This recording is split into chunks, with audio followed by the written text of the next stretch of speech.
Record News Rural. Oferecimento. Bradesco, contrate crédito rural e concorra a tratores 0 km. Micro Essentials da Mosaic, MPS em grânulo único.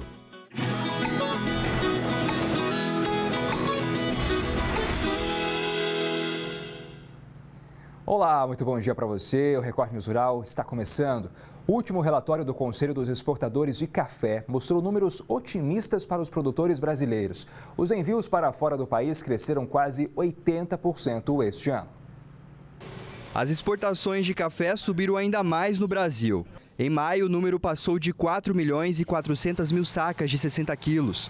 Volume recorde para o mês e cerca de 80% maior do que o registrado no mesmo período do ano passado. O café arábica, que é produzido na região de Franca, respondeu pela maior parte do produto embarcado para fora do país. As variedades de Conilon e Robusta também tiveram um bom desempenho. Nesse último mês de maio, o Brasil exportou 4.397.000 sacas de café, um recorde para o mês, que gerou também a maior receita cambial já registrada em qualquer mês da história, superando $1 bilhão. Alta de 85% na comparação com o ano passado. Os dados reforçam o papel do Brasil como principal fornecedor de café no mundo. O país já ultrapassou as exportações da Indonésia e Vietnã juntas, em 35%. A demanda por café no mundo está aquecida e vem crescendo, ainda mais nos mercados orientais e asiáticos, em que o café não era um hábito e vem se tornando. Atrelado a isso, é importante mencionar também que a indústria nos países importadores, no início desse ciclo, adotaram a estratégia de não carregar estoques em função dos níveis de juros mais altos, dinheiro mais caro, e também na expectativa de preços mais baixos. E agora, com os estoques menores e a demanda mais aquecida, eles estão tendo que participar mais do mercado. Do lado da produção, é importante destacar os problemas climáticos, sendo que nós tivemos o El Niño, que se iniciou no ano passado e se encerrou em abril, maio desse ano, e que ocasionou problemas de produção, especialmente na Indonésia e no Vietnã, que são duas importantes origens de café canéfora. A expectativa é de que o crescimento na exportação brasileira de café continue nos próximos meses. Amigo produtor, essa é para você que vai investir na sua produção em 2024. Você acaba de ganhar mais uma chance de levar um trator novinho para casa na promoção Força no Campo do Bradesco. Isso porque agora tem o último sorteio da promoção. Já pensou, você que está me assistindo, ser o próximo ganhador? Lembrando que com o Bradesco dá para contratar crédito para até 100% do seu orçamento e, claro, ainda concorrer a um trator 0 km. Demais, né? Então corre participar, converse com o seu gerente Bradesco de sua região ou aponte a câmera do seu celular para o QR Code aqui na sua tela para saber mais. Bradesco, entre nós, você vem primeiro. A irrigação faz toda a diferença para a produção de hortaliças o ano todo. A utilização de técnicas variadas garante a qualidade do alimento. A olericultura, que abrange a produção de legumes, vegetais e hortaliças, representa cerca de 20% do valor bruto da produção agropecuária, o VBP, e fatura aproximadamente R$ 269 milhões por ano. De acordo com a Conab, são cerca de 5 milhões de toneladas de hortaliças anualmente nas principais centrais de abastecimento do país. E muitos produtores só conseguem fornecer alimentos de qualidade porque utilizam sistemas de irrigação. Essa horta ocupa quase 1 hectare de uma fazenda que produz milho, soja, sorgo e girassol em Boa Esperança do Sul, no interior paulista. Com a falta de chuvas, parte das culturas produzidas na safrinha não resistiu. Mas a horta segue produzindo, graças à água que sai das mangueiras. E os sistemas de irrigação variados garantem verduras e legumes frescos o ano todo. Daqui saem cerca de 300 pés por semana que abastecem supermercados e varejões da região. São alfaces, rúculas, couves, pepinos, quiabos, berinjelas, brócolis e variados temperos. A horta começou há 1 ano como um projeto para as esposas dos funcionários da fazenda terem uma ocupação e renda. A Solange é administradora e divide seu tempo com o projeto e os afazeres domésticos. Daí a gente vem, molha, olha se tem alguma praga, alguma coisa nas verduras, nos alfaces, assim, nos legumes aí. Faz o que tem que fazer, né, com os cuidados todos.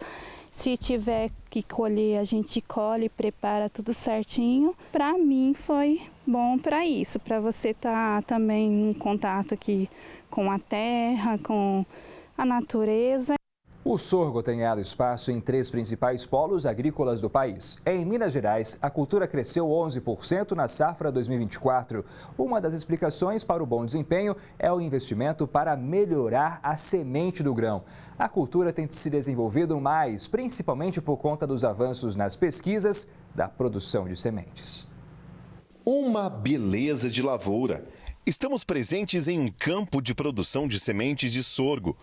Aqui na região noroeste de Minas, próximo à cidade de Paracatu, são 10 propriedades como essa, dedicadas à multiplicação do sorgo híbrido.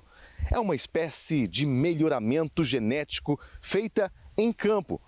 São 1.600 hectares de plantações gigantes como essa. E olha que esse sorgo não é um sorgo comum. Depois de laboratório e campo, ele é ainda beneficiado. E olha, o grão vira uma preciosidade que traz excelentes resultados. É que nós estamos numa das áreas de um sorgo que a gente trouxe para o mercado brasileiro, que alia uma boa produtividade junto à resistência a herbicida e precocidade, um sorgo precoce que se encaixa bem para a produção nossa na safrinha. E aqui nesse núcleo de Paracatu, nessa regional, como mencionou, no raio aí de 200 quilômetros, nós estamos hoje com cerca de 1.600 hectares plantados, onde a gente faz a multiplicação final da semente, que é a semente que nós vamos disponibilizar ao nosso cliente, ao nosso produtor. O sorgo é um dos cereais mais cultivados no mundo. Se adapta bem aos climas mais secos. O grão é de origem africana, mas rapidamente se espalhou para várias partes do mundo. E aqui no Brasil não é diferente. O sorgo ganhou a aprovação dos agricultores e, para atender a demanda cada vez maior, foi preciso buscar ajuda. O desafio de ter mais produtividade em áreas cada vez menores trouxe para a plantação tecnologia e o conhecimento dos pesquisadores, que apresentaram a tecnologia para controle de plantas daninhas no sorgo. Da semeadura à colheita, são em média 100 dias. Durante esse tempo, o cereal recebe adubação e irrigação. Para a gente produzir um sorgo híbrido, nós temos que fazer um cruzamento de 2 linhagens puras, que são desenvolvidas no nosso departamento de pesquisa. Então a gente faz diversos testes para ver os possíveis casais, os possíveis cruzamentos que podem gerar híbridos com potencial produtivo e que traga o benefício que o produtor quer na semente final. E aqui nós já estamos na fase final, onde a gente faz efetivamente o cruzamento a campo. Então um campo desse aqui, por exemplo, é de um único híbrido, ele tem todo uma preparação para a gente poder fazer essa produção, e quando a gente efetiva esse cruzamento, a gente planta os parentais e conduz durante toda a safra com os cuidados, os tratos fitossanitários para a semente ter o máximo de potencial, o máximo de qualidade no final. Basicamente começa ali com os cientistas fazendo melhoramento, faz-se a inserção das tecnologias, fazemos aqui a produção dos híbridos e posteriormente fazemos o beneficiamento. O sorgo que é colhido é utilizado pelas indústrias para a produção de biomassa, biocombustíveis, alimentação humana e principalmente a alimentação animal através do silo. Muitos produtores rurais escolhem por plantar o sorgo no período safrinha, pós-produção de milho ou soja. É que o sorgo tem uma qualidade muito parecida com a do milho e substitui em algumas situações, por exemplo. E olha, com melhoramento genético, muito produtor tem investido no sorgo.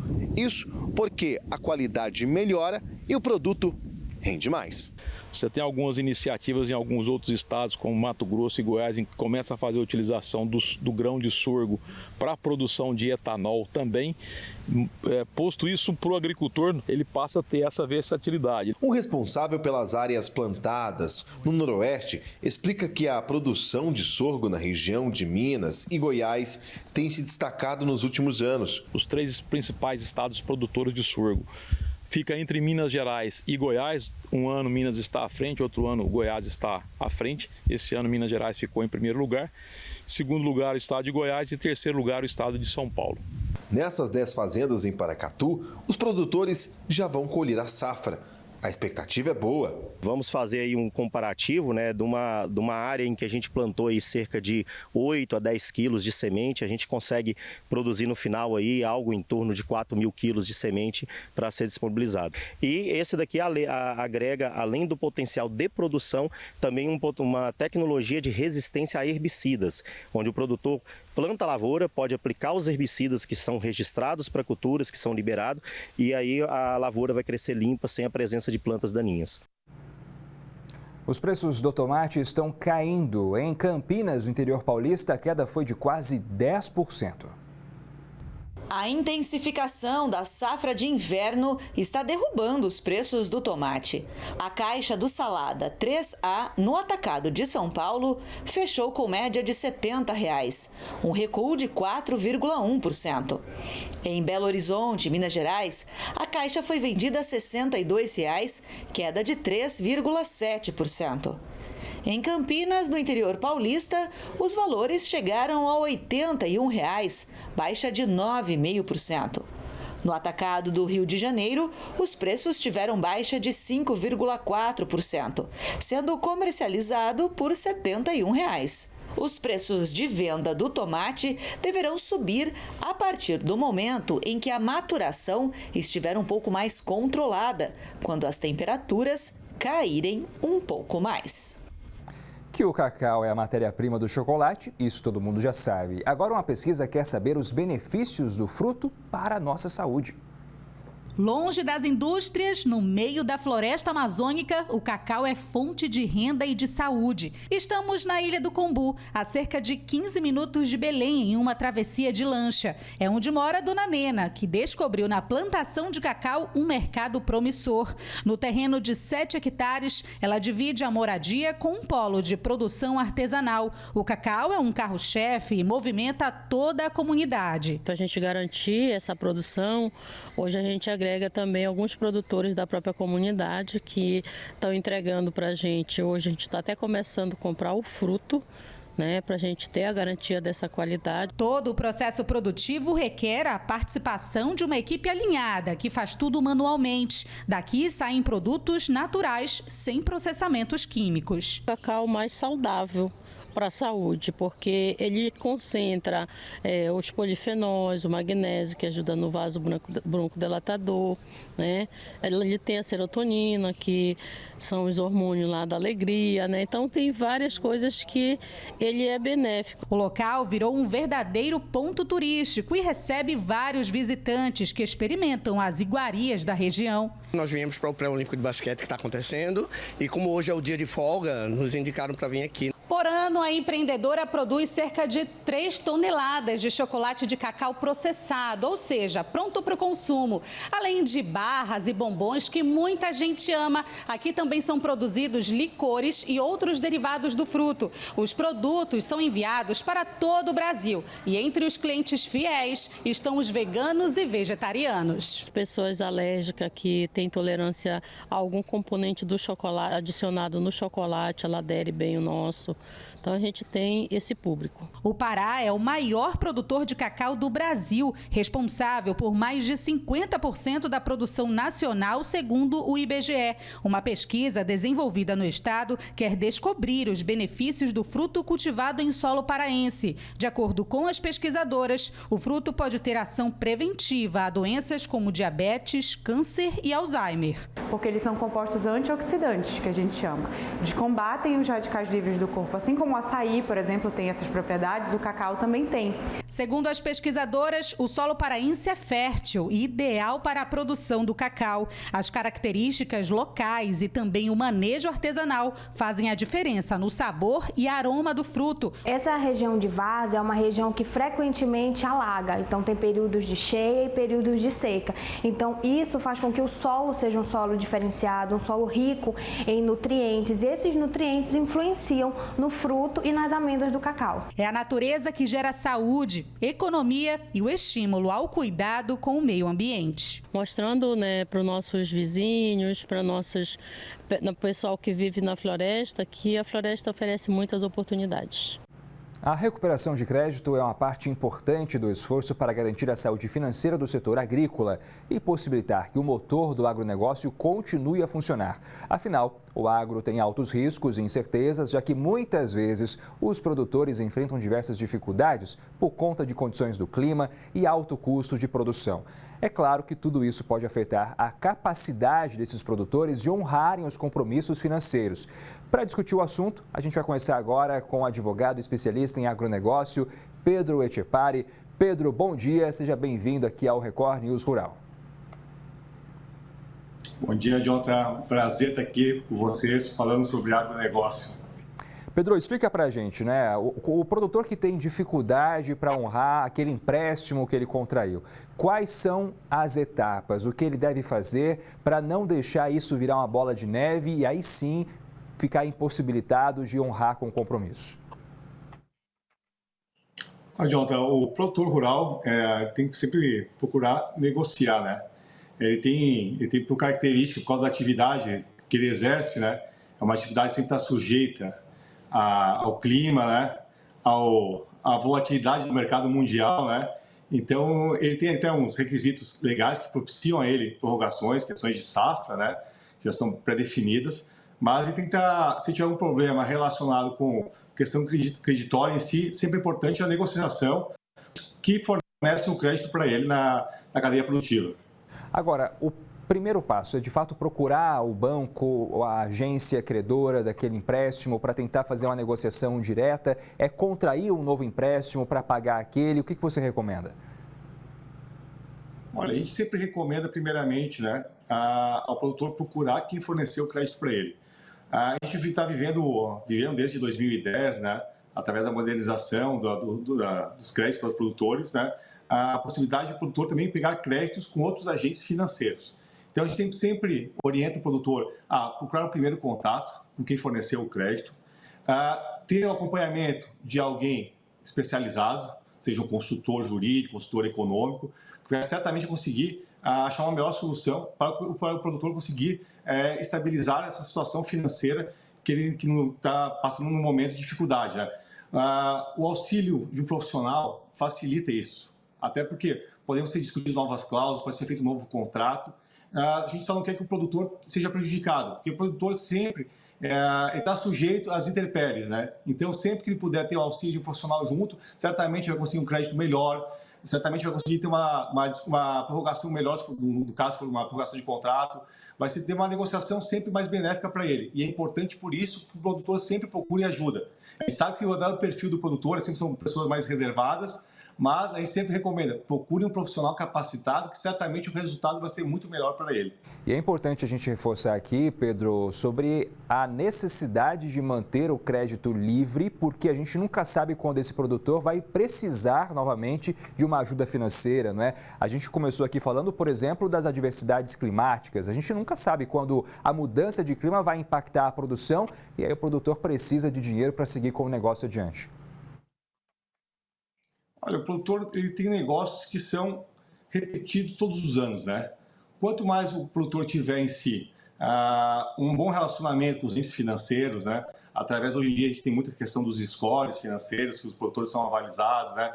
Ter disponibilidade, garantias, né? Que são sempre fatores que contribuem para ter um melhor crédito, o produtor vai conseguir uma condição melhor, né? Então, a gente sempre orienta o produtor a ter um bom relacionamento bancário, né?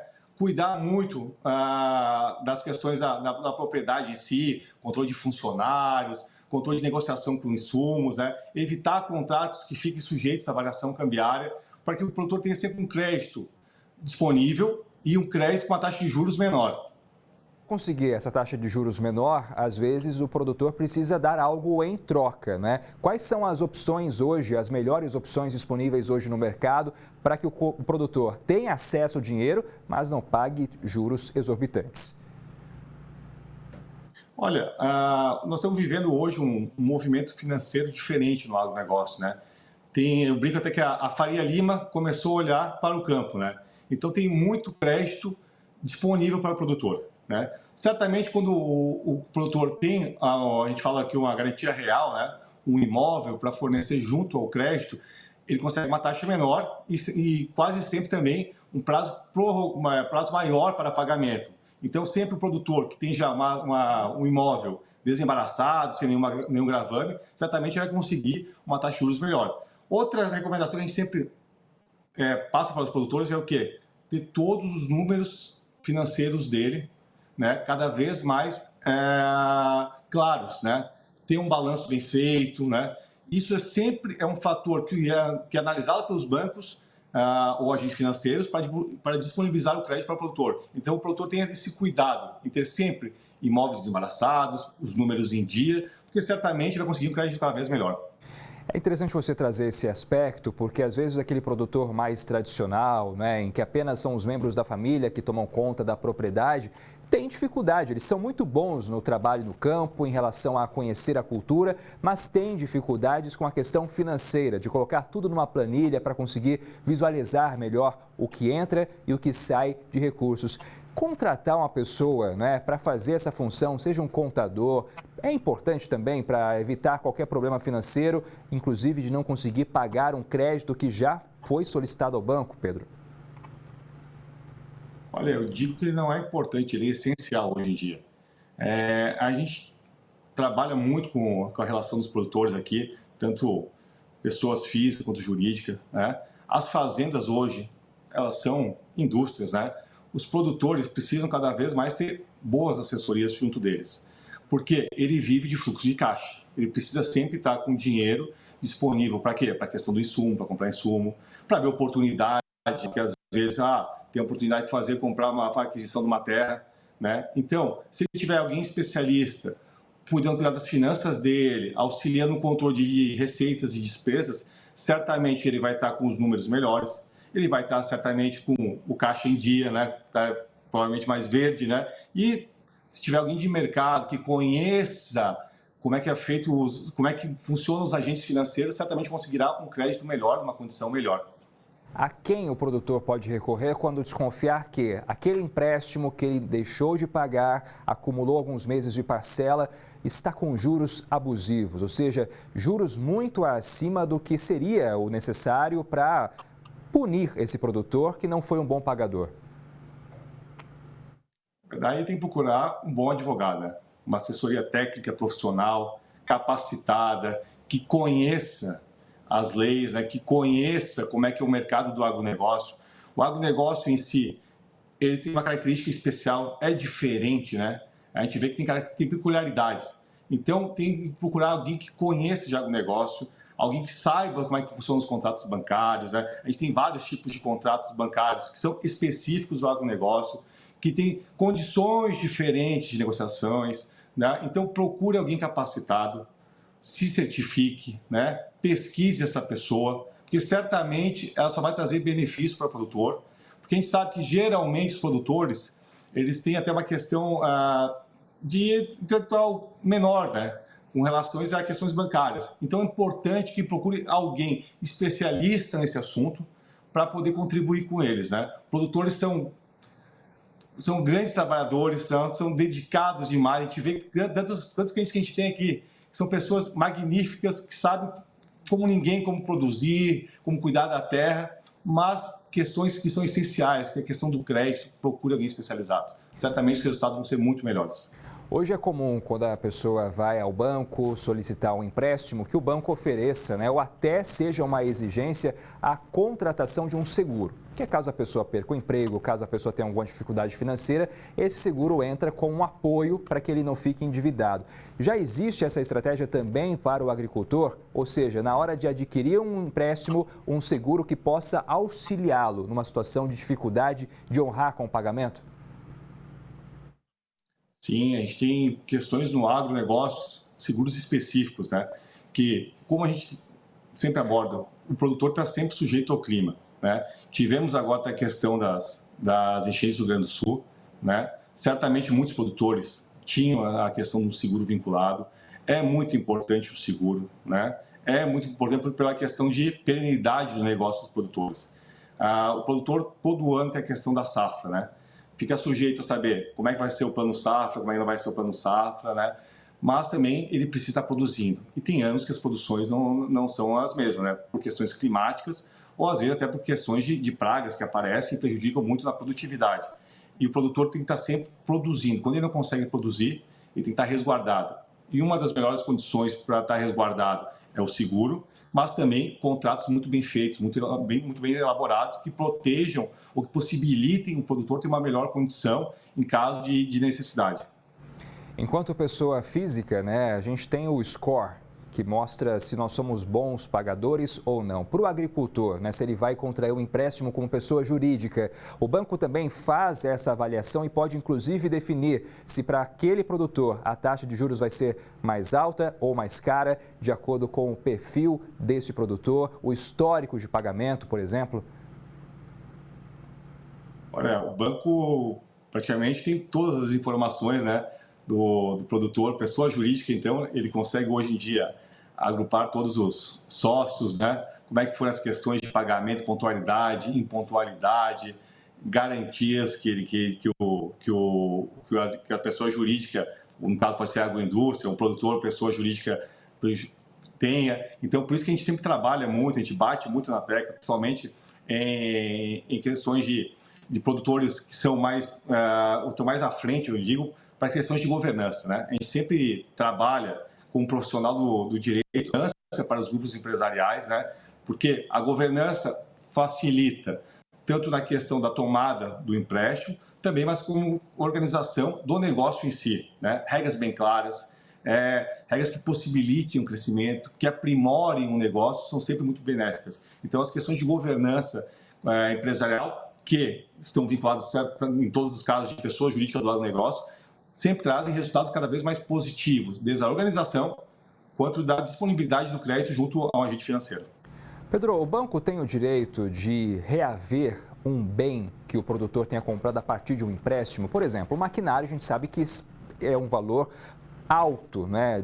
Dependendo do que oferece para o produtor. A gente acompanha as feiras, por exemplo, a AgriShow, você vê equipamentos que custam mais de 1 milhão, 2 milhões de reais. Se o produtor contraiu um empréstimo para a compra de um maquinário e não conseguiu honrar com o pagamento, o banco pode reter esse bem para não ficar no prejuízo?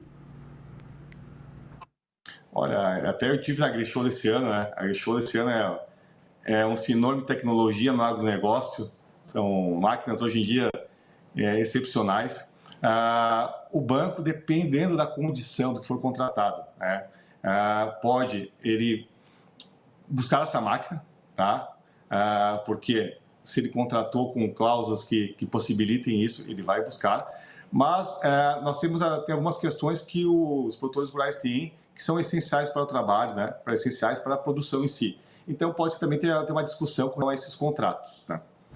Pedro, muito obrigado pela sua entrevista aqui no Record News Rural, né, ajudando a gente a entregar para o produtor informações que ele precisa para recuperar o crédito, uma vez que talvez não tenha conseguido honrar com os seus compromissos, honrar com os seus pagamentos e que precisa, não é, ter acesso a esse crédito, continuar tendo acesso ao crédito para seguir com as suas atividades. Obrigado mesmo pela sua participação aqui e até uma próxima.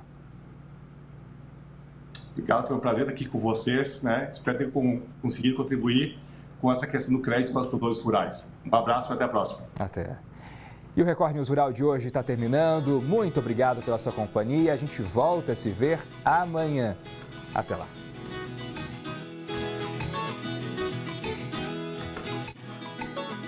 Record News Rural.